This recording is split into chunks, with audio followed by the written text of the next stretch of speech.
hold on one second. I'm trying to download this thing.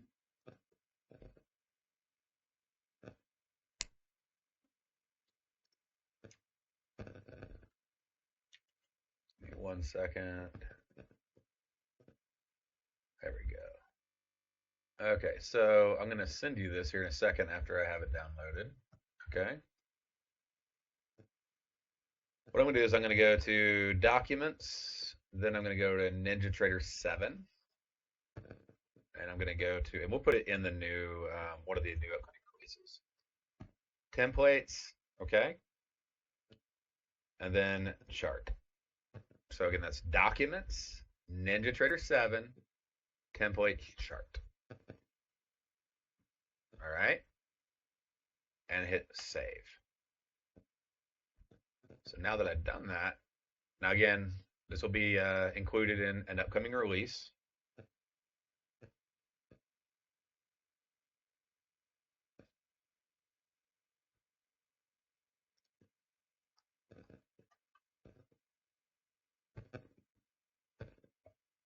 And here we go. Where is my document folder?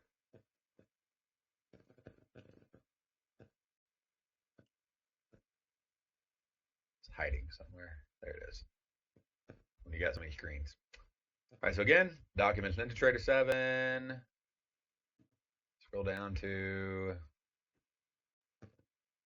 Templates, Chart. This is called Order Prints Standard. And here's what's going to happen. I'm going to drop it. Okay, I'm going to take it right here. I'm going to drop it in the Elite Room. So everybody here today has it first. When you click on that, you're going to get this box right here. Okay. Hit File. Save Document As. Documents. NinjaTrader 7.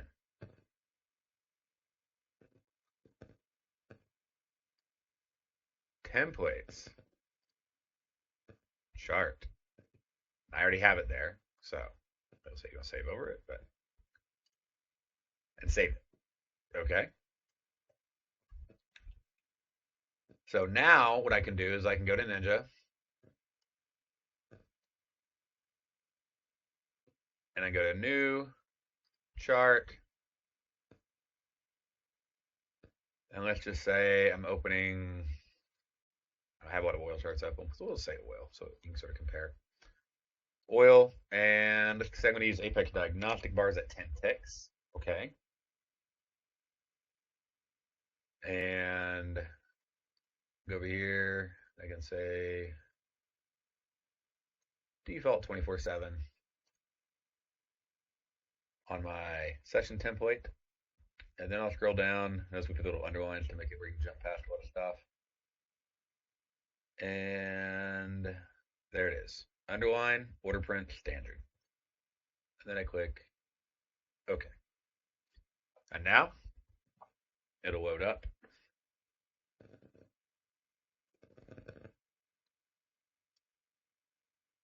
Order prints right there. You can make it white, you can make it gray, whatever the background. Now, pardon me. One of the important things to do is to, pull it out a little bit so you can read what's going on. You can see what's happening in the bar. Okay.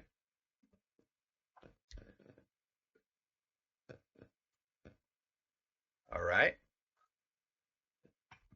Does everybody follow me so far? 10 ticks is the bar size that I'm using on diagnostic bars. All right. Now, one of the things, now this is a little bit different. Okay. One thing that really overwhelms people, and we took some stuff off here that really wasn't doing anything for you. Okay. That we have not found any value in. We left them there so we could turn them on, whatever, but we took off the stuff that really is having an impact. Okay. Right click, go to indicators, Has anybody read order prints before and felt overwhelmed when they open a chart because you have all of these volume numbers? Do these like sort of freak you out? You're like, what am I supposed to do with all that? And you just feel like you're just seeing so much information you don't have a clue on what to do with it. Does that describe anyone in this room? We got a few people. Yeah, very confusing, right? Okay, well, I want you to think about this. The numbers are like zooming really, really, really close in on the market. Okay? And they can be helpful. I like them on. You know, John likes them on. But it's a more advanced feature that really is not going to help you out of the gate. Okay? It's just going to put more information on the chart. And here's, if you're like me, you try to make something out of every number that pops up. Okay? So, what I suggest doing, and I think we're going to make one without numbers and one with numbers. Okay? So that way you can have order prints without numbers and order prints with numbers. But I'm going to show you how to turn the numbers off. Um, so you can go in here and let's see here. We got weak imbalances. Let's make sure those are off. Those don't, I mean, I've looked at them. Let's turn that to false. Okay, so if you have that template, turn it to false. And then I'm going to go down. And what else do I want off? 4, 5, 6. So 4, 5. Balance volume, I'm going to turn off as well. Okay.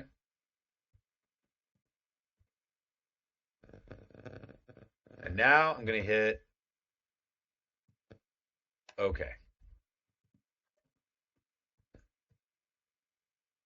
That almost feels freaky at first. Because right now there's no information, but there actually is. Okay. Now what's going to show up is the information that you really need to be focusing on. And if you've mastered the information you need to be focusing on, then you will be able to add the other numbers in at that point. And I really don't even care about what the numbers are right here in this little gray box. Who can tell me what that gray box is?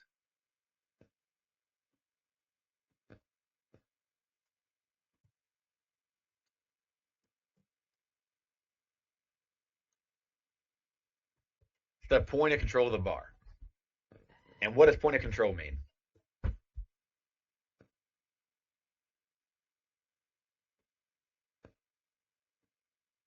Laura, you can't answer. Other people have to answer. You know all the answers. Let's do the back of the room. Put your hand down. So,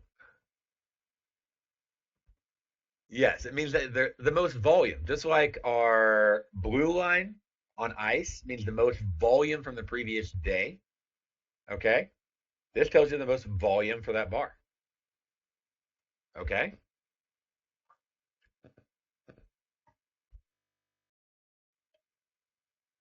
So we're going to let that one build up a little bit. I'm going to come over here and see all these numbers, so overwhelming. And I really, really want to delete them, but I'm really afraid that I'm going to lose my data if I do it. It's like a 50-50.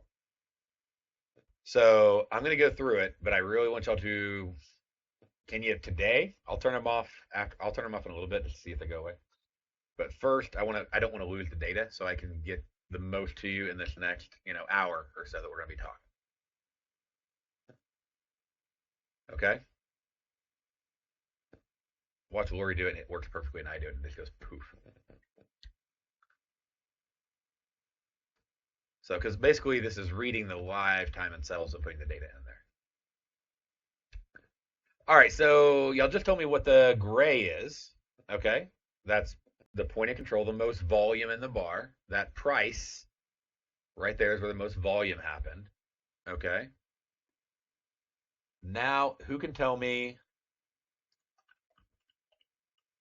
what it is when it's purple or plum or whatever color it is. Who can tell me what that is? That's good. Abdul just asked. Perfect.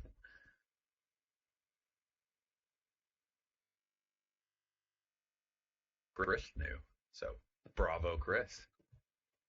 I'll give him a chance. It's a volume cluster. Okay. What is a cluster?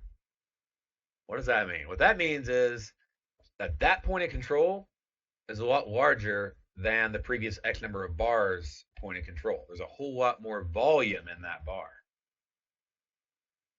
Okay?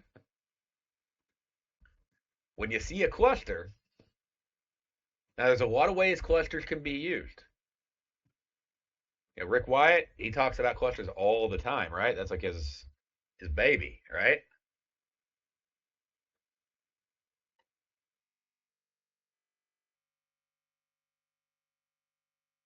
So what happened? What do you think? I mean, let's just look at this right here, okay? Try not to make this like rocket science here. We had a whole lot of volume at a 1 deviation level. What do you think that means? Like a whole, like, I mean, a lot of volume on that bar. I mean, there's 1,466 or what was there? 29,000 contracts were traded. Okay. We got 4,000. By the way, this is gross volume, this top number, like the total volume in that bar. Okay.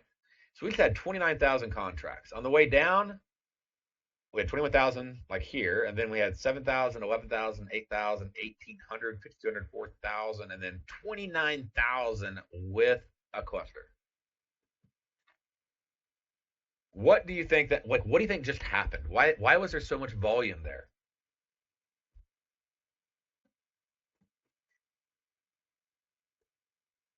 Massive battle, exactly. Institutional traders. And what are those institutional traders probably doing?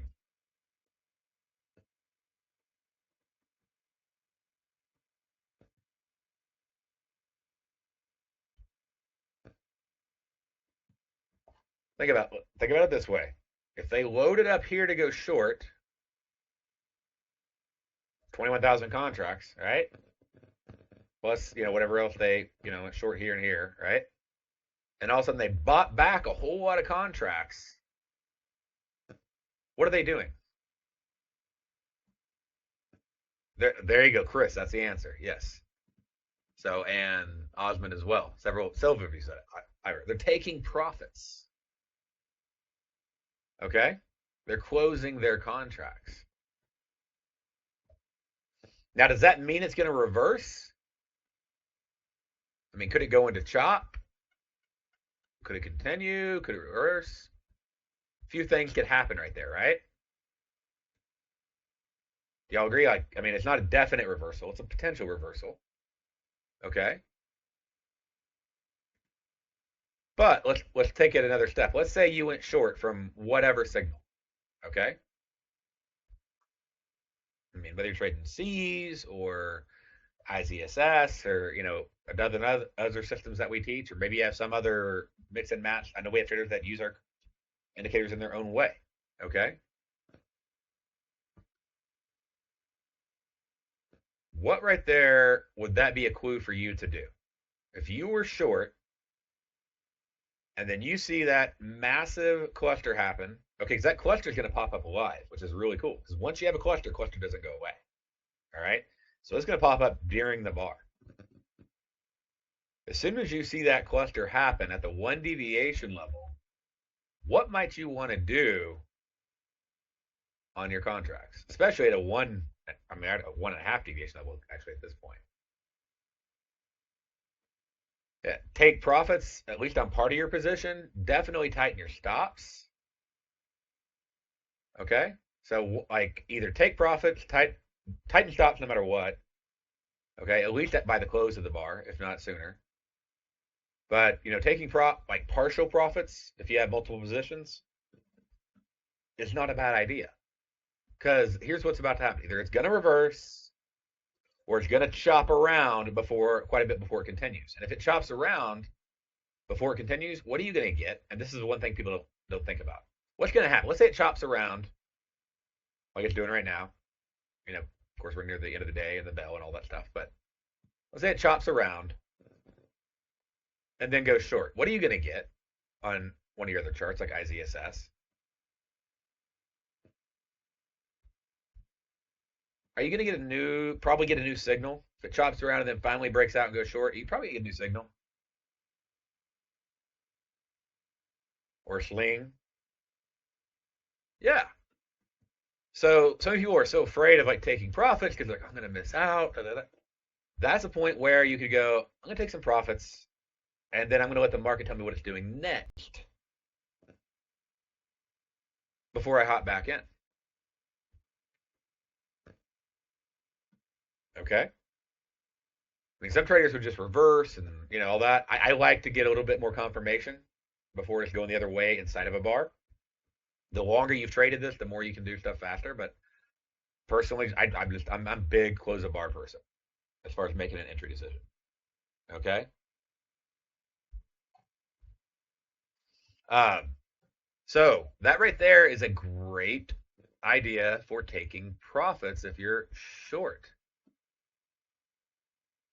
Okay. If you just got an entry, let's say on another like IZSS, let's say it oscillated right here, give you an apex. Okay. I mean, I'd have to pull one up and see what it did because obviously it's a big bar. So let's see. Would you want to take a short like right off of that bar when it just had a cluster right at a 1.5 deviation? Would that be something you might want to hesitate on for a second? Let it work itself out.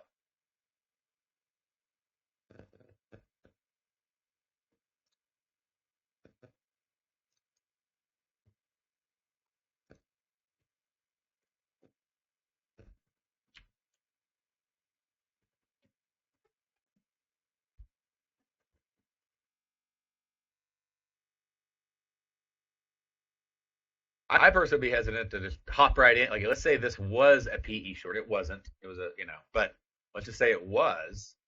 Okay. Then I would be hesitant to, like, if a PE happened in this bar on an IZSS chart, like, and there's a cluster right there at that 1.5 deviation, that would give me a reason to say, hey, I need to see something happen that tells me the market's going the other way. Okay. Let me give you, see, I'll pull up another example. This is a cool one. All right, we have a cluster on this bar, which happens to be a P bar. Comes up to it, and then it's bouncing off. Okay, so that is a taking profit one. This is a good revert. Like, we're hitting settlement. We're getting an apex short. This is on oil. We got a cluster bar. Okay. And then over here on, C's chart with the apex on it, we got an entry to go short. Up 170 bucks on the trade so far. Okay. Is that it? I mean, and actually you had a few clusters, like cluster, cluster, cluster. Like you had 3 clusters for that PE. Like, would that give you more confidence in taking that apex trade? Getting all those clusters, high volume, they're getting rid of their trades. And then notice it closes down. So the other one was a cluster that closed up, right? So now I'm a little more hesitant to keep going short. This one had a cluster on the up close and then a cluster on the down close. All right, and then another cluster on the down close, and we have a PE short, and we're bouncing off settlement. Do y'all see that combination coming together? And that's just one thing. That's just clusters. So depending upon the direction of the bar close, especially when being at a significant level, can be a massive thing to add confidence to the trade that you're taking. Or can be a big clue to take profit.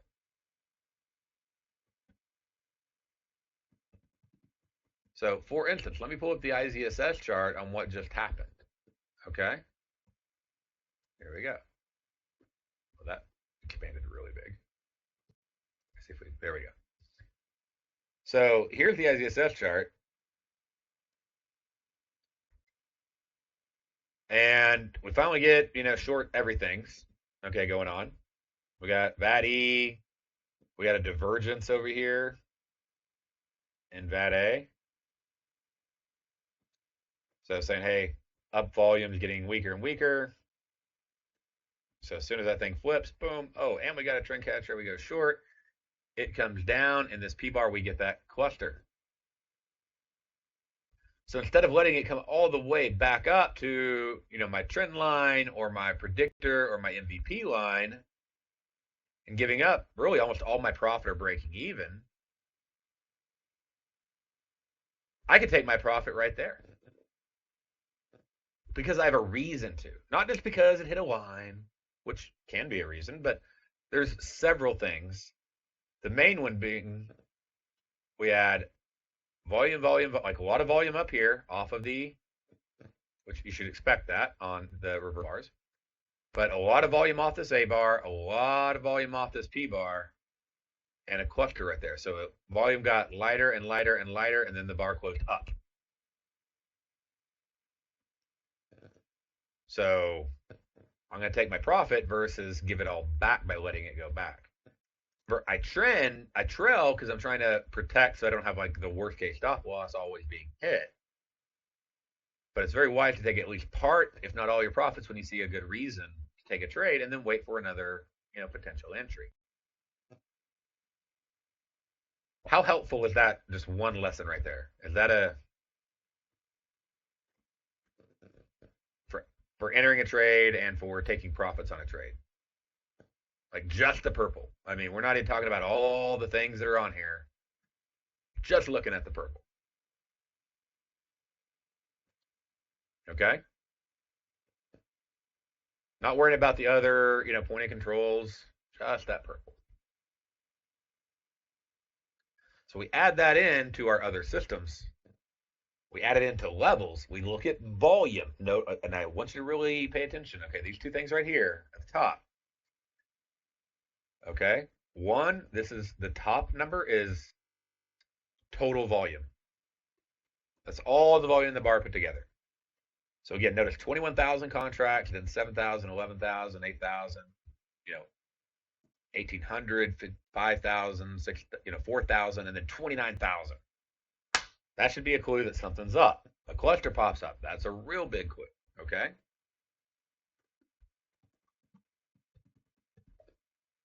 And then we also get acceleration to the upside. Okay, that's that little blue right there. Okay. That basically just means that there's a lot more up volume now happening than down volume than the past several bars. Okay. And we get absorption, which means that all of the orders for the sellers are being absorbed by the buyers. Green X. So it's just people are hopping in, going, okay, it's going back down. That's what they're thinking. And the big boys are taking all their profits and they're absorbing all those orders. I mean, it's a lot more than the last few bars. So you got three things. I mean, you got the acceleration going on with the bolts, double acceleration, because both the gross volume and the what's called net volume. Some people call it delta, but net volume, which means if you subtract the bids, all the supplies on the buy side from all the ones on the sell side, what's your total? Okay, and I mean it's sort of getting weaker anyway because you got. I mean this is a real strong. It's like okay, 287 contracts. So that gave us some acceleration. Only 6. Actually had more buyers on this down bar. 554 more buyers again. 548, and then bam, they're filling orders at a rapid rate with a lot of volume at a level, and that volume is actually pretty similar to the volume we just saw on the upside. So a very important point is I'm not saying enter simply because of a cluster. I'm saying if you went short, where'd it go? There it is. Let's say on iZone sharpshooter, you went short on this contract, and then down here, which is a few $100s, by the way. Okay, it's not a small move on oil. That pops up, you take profit versus letting it all go back, because that's so frustrating, right? You get in a trade, it pulls back, it hits your stop, and it continues, and So how can we get around that? Well, we need to. Our ABC of our system is this is where I get in. Like this has to happen for me to enter. Okay, and if I can get other things to confirm it, like on this other example of oil, like clusters closing down and a PE, which that's a rule, like an apex trade, okay, or an iZone sharpshooter trade or a VAD trade, okay, all coming together. That's my rules for entry. And then I have my stop loss rules. And then I have my trailing stop rules. But for my targets, I really want to learn how to read the market. I talked about this a whole lot last Monday. So it wasn't the greatest recording quality, but if you just listen to it, very valuable. Like I called it. I said, if this happens and this price is broken, it's gonna go here because of this. And that was even without order prints. And I'm like, it's gonna go here. And I guarantee there was a cluster there. Went down, boom. It took 15 seconds to make that move. And you had 3 minutes to get in the trade based on the signal.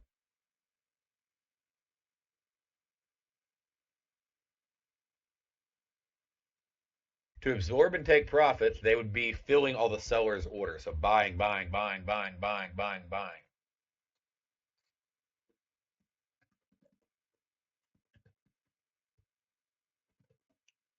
At a more rapid rate than they were before. So if I took this trade initially right here and I went short on this, then my stop would be up here with, in this case, since the MVP predictor is flipped, I'd have it at the MVP predictor. My worst case stop loss is the MVP trend line. Okay. And then, if you want to go tighter, you can use this one, but I usually like to give it more room. All right. Because I'm just trying to protect, and lower my risk, lower my risk, lower my risk, but give the market room to move. But I don't have to wait for it to pull all the way back to take a profit. And I don't just want to take a profit just because I'm up. This had nothing to do with how much money I had made. This had to do with what the chart said. The chart said, hey, they're absorbing all the orders at this level. Wise idea to take profits. Or at least, tighten stops to your tightest stop. Your tightest stop that I would use would be like 3 ticks above the bar where that happened. If I was really tightening it up. So I would use like 3 ticks above, 3 ticks below. Probably heard that about 50,000 times on my other videos. But I'm trying to just help you see one thing.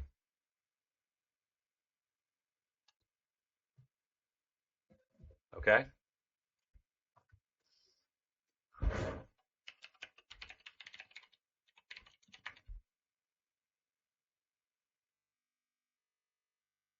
Let's see here. So all you like, and that's why I'm trying to say this. All right, we're gonna try to do something. If it doesn't work, that's okay, because that was the number one lesson I wanted for you to have today. So first, we're gonna stop that segment that showed you how to potentially take profit and confirm a trade with clusters, and we'll start another segment up.